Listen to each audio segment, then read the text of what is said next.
Saudara-saudari yang terkasih, landasan terdalam dari tindakan kita besok menaruh tanda di dahi terdapat dalam kitab Yehezkiel bab 9. Ketika terjadi krisis, ketika terjadi pencemaran nama Tuhan, ketika akhlak mulai kabur, ketika orang tidak lagi menjadikan manusia sesama, tetapi manusia bertindak menjadi predator terhadap yang lain, Tuhan campur tangan. Dan campur tangan Tuhan itu terutama ialah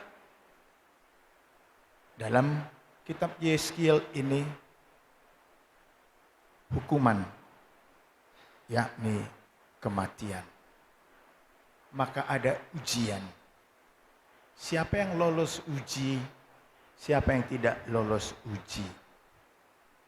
Lalu Yehezkiel mendapat pesan itu untuk menulis huruf T, tahu, seperti banyak dipakai oleh Fransiskan, banyak dipakai oleh kaum muda, tahu di dahinya.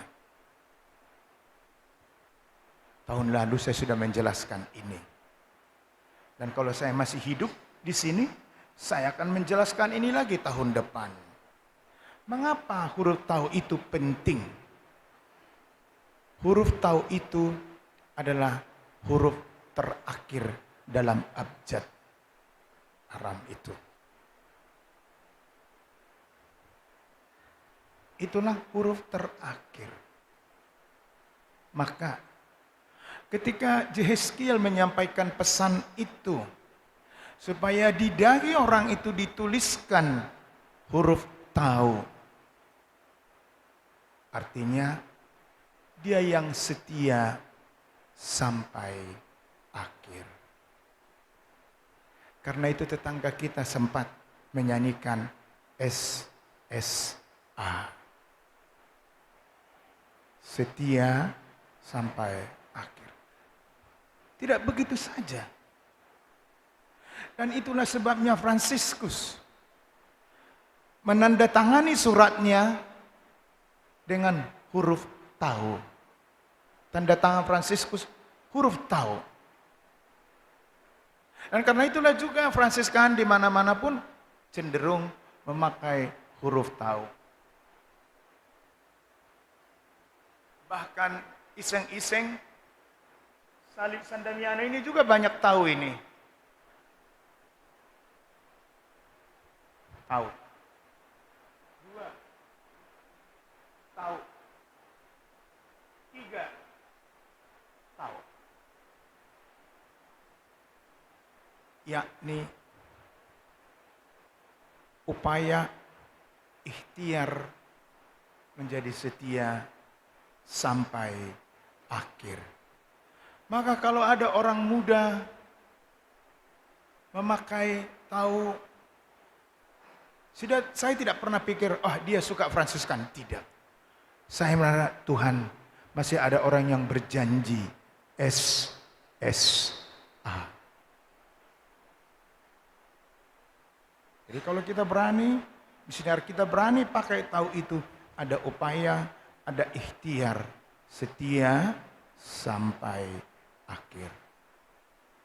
Dan untuk bisa setia sampai akhir, kita membutuhkan transformasi.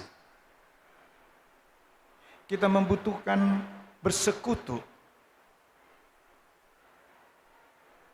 Kalau ada keluarga yang minta konsultasi kepada saya sudah lebih takut duluan. Tuhan, kalau dikatakan mereka mau cerai, apa yang akan saya bilang? Kalau mereka datang, pastor kami datang untuk bersyukur, berterima kasih kepada Tuhan, karena kami sudah sekian tahun tetap setia, saya akan jawab, haleluya. Tapi jarang. Yang jarang ialah mengeluhkan persoalan. Saya tidak melebih-lebihkan. Keluarga besar saya juga dihantui oleh persoalan itu. Keluarga Anda juga mungkin jauh dekat dihantui itu. Perjuangan kita untuk SSA. Dulu kita menertawakan kalau disebut SSA.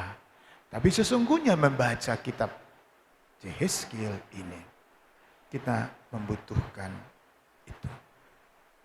Dan itu yang kita upayakan di sini. Kita terus-menerus belajar bersama supaya kita diperbarui.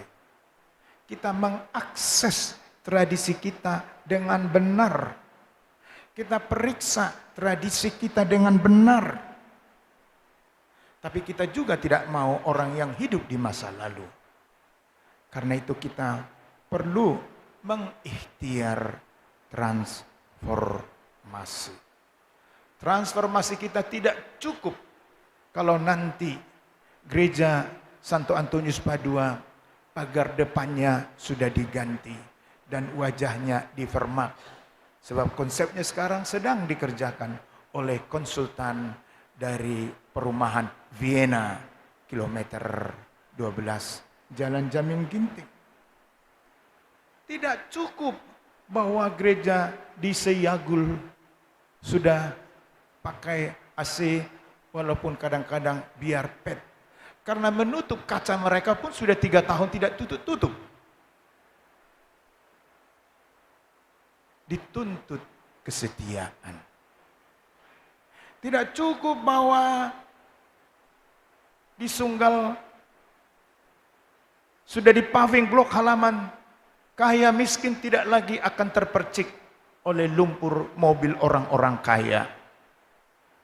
Tapi tidak cukup, karena itu kering. Mesti dibuat lagi transformasi. Sehingga mengundang orang datang, bersekutu, dan berjalan bersama. Tidak cukup Dr. Mansur sudah merehab gereja mereka. Sebab kalau nanti lahan itu dipotong 3 meter lagi, kemana orang-orang miskin di gereja itu nanti? Kita terus-menerus mesti belajar. Belum lagi kuasi stasi Santo Francis Assisi. Kita mesti bergerak, berjalan bersama tanpa henti dan bersekutu. Maka yang kita lihat itu tidak sekedar make up. Liturgi kita mesti seperti berkali-kali kita mesti menjadi inspirasi dan menguduskan kita. Termasuk liturgi ini yang adalah sebenarnya pembelajaran iman. Tapi ini juga hendaknya menjadi kesempatan bagi kita mengakses tradisi, mengikhtiar transformasi. Kita mesti maju terus. Berhentilah berkata dulu. Dulu kalau pakai kipas semua kita masuk angin. Sekarang kalau kita tidak pakai AC, semua kita keluar angin. Kita mesti terus-menerus bergerak dan berjalan bersama. Suster-suster ada untuk gereja. Pastor-pastor ada untuk gereja. Maka kita mesti mencari alasan yang suci dan kudus. Bagaimana berbuat untuk gereja. Bukan mencari-cari alasan yang kudisan. Supaya tidak ikut terlibat. Soal hidup mati di tangan Tuhan. Umur panjang katanya di tangan kanan. Kekayaan di tangan kiri. Tuhan memberikan segala-galanya. Tapi Tuhan berkata, lu jangan enak sendiri. Kita maunya enak bersama. Menderita bersama. Karena itu kita besok kita lapar bersama. Dan hasil dari kelaparan itu kita masukkan ke dalam stopless dengan APB itu. Kalau sudah dimasukkan, jangan lagi tukar dengan yang lebih kecil. Boleh ditukar, tapi tukarlah dengan yang lebih besar. Atau sebaiknya jangan ditukar, ditambahkan saja. Begitulah kita mengakses tradisi, mengikhtiar transformasi. Kalau ini dipandang sombong, nggak apa-apalah. Karena saya pikir pesan ini sangat bagus. Kami para pastor memutuskan memotong 10% dari belanja dapur tiap kali belanja. Harus dicukupkan. Ya, apakah semua orang akan bergembira? Tuhan yang tahu. Apa juga Tuhan senang? Tuhan sendiri yang tahu. Dia sih tak pernah berbicara kepada kita. Tapi kita berupaya terus-menerus. Maka jangan bersungut-sungut. Apa yang bisa kita lakukan, kita lakukan. Apa yang tidak bisa kita lakukan, kita katakan, sorry Tuhan, belum bisa sekarang. Tapi jangan tiap tahun lalu berkatakan, belum bisa sekarang. Kita harus mengatakan, tahun depan harus bisa. Begitulah, ini simbol hari ini. Tahun lalu daun palma kita yang di luar itu hijau seperti ini. Sekarang dia sudah abu-abu kering kerontang. Dan sebentar lagi akan menjadi debu. Transformasi. Dan inilah transformasi yang paling hebat. Biasanya kan daun-daun ini dibuang. Ini kita bakar. Dan dia mendapat tempat kehormatan di dahi kita. Semoga kita pun menjadi kehormatan bagi Tuhan. T di dahi kita. Besok yang misa dengan saya, pasti akan saya buat huruf T besar-besar di dahinya. Dari kiri ke kanan membelah hidungnya. Intinya adalah kita bersemangat. Masa puasa ini adalah retret agung. Marilah kita song-song dengan gembira. Jangan kita persoalkan aksi puasa itu. Ya kalau tidak mau memberi, terserah kita dah. Tapi kalau mau memberi, beri dengan ikhlas. Kalau tidak mau memberi, jangan bersungut-sungut. Jangan. Jangan tanya-tanya, mau kemana? Memangnya mau kemana? Mau gua makan? Anda tahu, saya kasih konkret ini di lingkungannya Bapak.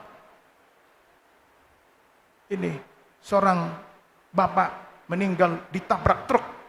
Istrinya punya 3 anak dan kerjanya laundry dari rumah ke rumah. Benar kan? Lingkungan Bapak itu kan? Coba. Apakah kita tega? Mestinya kita tolong lingkungannya dan stasi Sehiyagul. Di tempat lain lagi begitu. Saya tidak mempermalukan. Karena saya sudah menerima 1 sepeda untuk keluarga itu. Jadi nanti kalau sudah jelang-jelang selesai. Lihatlah. Tuhan begitu baik kepada kita. Sudah saatnya kita pun baik kepada orang lain. Ya kalau tidak bisa kasih duit, ya kasih duit. Kalau tidak bisa kasih duit, kasih duit. Ya kalau tidak bisa kasih uang, minimal jangan memaki-maki. Mendoakan dia. Dan jangan mempersalahkan. Sebab siapa lagi yang mau dipersalahkan? Itu semua kata Yesus tanggung jawab kita. Beri mereka makan. Semoga retret agung ini. Dan ingin saya sampaikan di sini walaupun ini bukan renungan. Nanti jalan salib terakhir di semua gereja kita diganti dengan renungan jalan salib.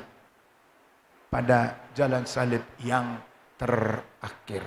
Alasannya ialah begitu banyak orang hadir pada jalan salib. Kita mesti menyapa mereka. Kita pikir orang datang ke Jumat pagi ke gereja. Sudahlah, biarlah mereka menikmati Jumat pukul 3. Transformasi. Smart paroki kita smart stasi kita, smart lingkungan kita, dan smart keluarga kita masing-masing. Smart itu bukan kaya, tapi whatever the problem is solved. Apa saja problemnya, problem itu diselesaikan. Deo gracias. Amin.